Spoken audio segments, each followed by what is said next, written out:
హైదరాబాద్లోని మాదాపూర్ చందానాయక్ తండా ప్రభుత్వ పాఠశాలలో మధ్యాహ్నం భోజనం తిన్న 40 మంది విద్యార్థులకు అస్వస్థతకు గురయ్యారు.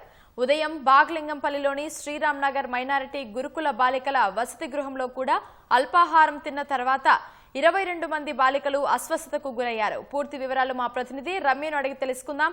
రమ్య, చెప్పండి, ఈ ఘటనలో విద్యార్థుల పరిస్థితి ఎలా ఉంది? అధికారులు ఏమంటున్నారు?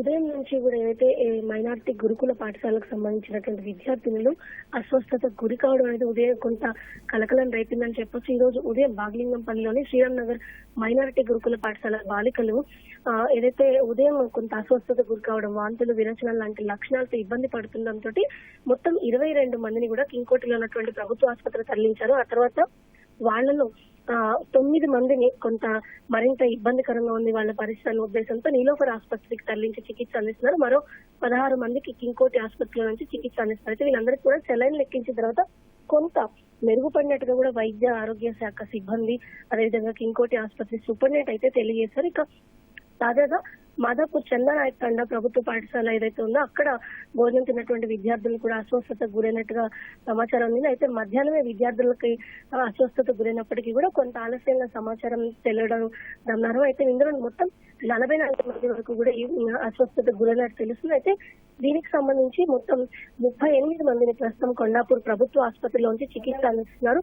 వారందరి పరిస్థితి కూడా నిలకడగా ఉందని తెలుస్తుంది. అయితే మరో 6 పరిస్థితి కొంత విషమంగా ఉన్న నేపథ్యంలో వీరందరినీ కూడా నానక్రామ్గూడలో ఉన్నటువంటి ప్రైవేట్ ఆసుపత్రికి తరలించి చికిత్స అందిస్తున్నారు. అయితే ఏదైతే నీలోఫర్ ఆసుపత్రిలో చికిత్స పొందుతున్నటువంటి 9 మంది బాలికలు ఉన్నారో వీళ్ళని 2 రోజుల పాటు కొంత అబ్జర్వేషన్ లో ఉంచి వాళ్ళ పరిస్థితి నిలకడగా ఉంచితే ఉన్నట్టయితే గనక డిశ్చార్జ్ చేసే అవకాశం ఉన్నట్టు తెలుస్తుంది. అయితే ఇంకోటి ఆసుపత్రిలో చికిత్స పొందుతున్న వాళ్ళని రేపు డిశ్చార్జ్ చేసే అవకాశం ఉన్నట్టు సమాచారం. అయితే కొండాపూర్ ఏరియా ఆసుపత్రిలో ఉన్న వాళ్ళకైతే ప్రస్తుతం సెలైన్ లెక్కిస్తున్నట్టుగా వైద్యులు చెబుతున్నారు. ప్రైవేట్ ఆసుపత్రిలో ఉన్నటువంటి వారి పరిస్థితి కొంత ఇబ్బందిగా ఉన్నట్టు తెలుస్తుంది. అయితే ఏదైతే ఇక్కడ మాదాపూర్ చందానాయక్ తండాకు సంబంధించినటువంటి బాలికల పరిస్థితి చూసినట్టయితే కనుక వీళ్ళు ఈ రోజు ఉదయం బ్రేక్ఫాస్ట్ లో వాళ్ళకి బోండాల తిన్నట్టుగా తెలుస్తుంది. అయితే మిగిలిన వాళ్ళకి మధ్యాహ్న భోజనం పథకంలో భాగంగా మధ్యాహ్నం అన్నం, పప్పు, ఆ తర్వాత సేమియా పాయసం అందించారు. అయితే సేమియా పాయసం తీసుకున్న తర్వాత నుంచి కూడా వాళ్ళకి వాంతులు తీవ్రతరం కావడం, వాంతులు ఎక్కువగా ఉండటంతో వెంటనే పాఠశాలకు సంబంధించినటువంటి సిబ్బంది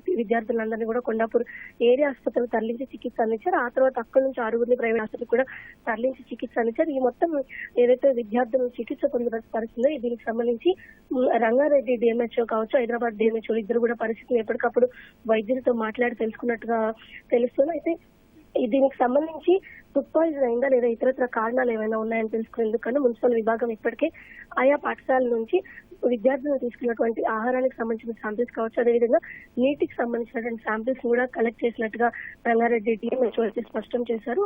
అయితే విద్యార్థులందరి పరిస్థితి కూడా ప్రస్తుతం నిలకడగానే ఉందని, అయితే ఇందుకు సంబంధించిన కారణాలు అయితే పూర్తి స్థాయిలో తెలియాల్సి ఉందని చెప్పి కూడా డిఎంహెచ్ఓ స్పష్టం చేశారు. అయితే ఫుడ్ పాయిజన్ అన్నట్టయితే కనుక మాదాపూర్ లో ఏదైతే మధ్యాహ్నం భోజనం తీసుకున్నారు సేమియా పాయసం, సాధారణంగా ఫుడ్ పాయిజన్ ఆహారం తీసుకున్న 2 నుంచి 4 గంటల తర్వాత ప్రారంభమయ్యే అవకాశం ఉంది. కాబట్టి ఉదయం తిన్న బోండాలు ఎందుకు కారణమై ఉండొచ్చు కూడా అని కూడా డిఎంహెచ్ఓ కొంత ఒక అభిప్రాయాన్ని వ్యక్తం చేశారు. అయితే మొత్తంగా చూసినట్లయితే ఇంకా ప్రస్తుతం విద్యార్థులు ఎవరైతే అటు కొండాపూర్ ఆసుపత్రిలో 38 మంది చికిత్స పొందుతున్నారు, ప్రైవేట్ నానక్రామ్గూడలో ఉన్నటువంటి ప్రైవేట్ ఆసుపత్రిలో చికిత్స పొందుతున్న 6, ఇటు నీలోఫర్ ఆసుపత్రిలో చికిత్స పొందుతున్నటువంటి 9 మంది, కింగ్కోటి ఆసుపత్రిలో చికిత్స పొందుతున్నటువంటి 16 మంది ఆరోగ్య పరిస్థితి కొంత మెరుగ్గానే ఉన్నప్పటికీ కూడా కొండాపూర్ లో ఉన్నటువంటి ఏదైతే నానక్రామ్గూడలో ఉన్నటువంటి ప్రైవేట్ ఆసుపత్రిలో చికిత్స పొందుతున్నటువంటి 6 పరిస్థితి మాత్రం కాస్త ఇబ్బందికరంగా ఉందని చెప్పేసి, అయితే విషమంగా ఉందని చెప్పలేము అని చెప్పి వైద్యులు అయితే చెప్తున్నారు. ధన్యవాదాలు రమ్య.